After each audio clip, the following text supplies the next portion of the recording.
Sa traslasyon, ramdam ang diwa ng pagmamalasakit sa kapwa.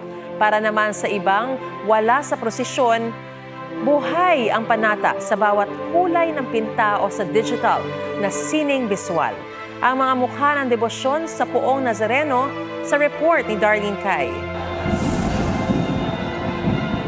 Malaki ang pananampalataya ng bawat deboto. Kahit tila tuldok lang sa dagat ng mga tao, nakapinta sa bawat isa ang dakilang pista ng Poong Jesus Nazareno. At sa literal na pagpipinta, pinakita rin ng debotong si Nathaniel ang kanyang pakikiisa sa pananampalataya. Isa-isa po ang detalye ng tao na ito. Gaya po ng sinabi ko, nakasuot po sila ng maroon at dilaw, sumisimbolo sa kulay ng Nazareno.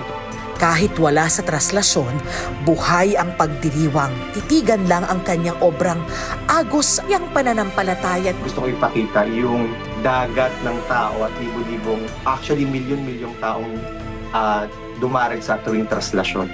Mula sa tradisyonal na pagpipinta hanggang sa makabagong digital art, ang isang grupo ng mga kabataan idinaan naman sa online game ang pananampalataya.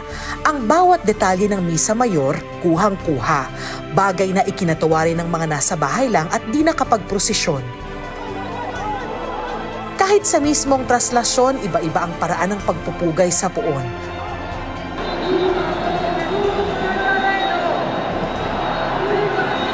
Sumisigaw ng debosyon.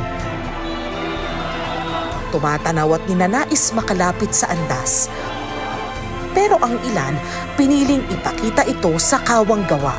Ang grupong ito sa Quezon Boulevard namimigay ng sandwich sa mga namamanata. Ito naman ang panata nyo, tumulong sa iba. Ito na yung taon-taon namin ginagawa dito. Magdamag sila rito hanggang ang Poong Jesus Nazareno makabalik sa simbahan ng Quiapo. Darlene Cay, nagbabalita para sa GMA Integrated News.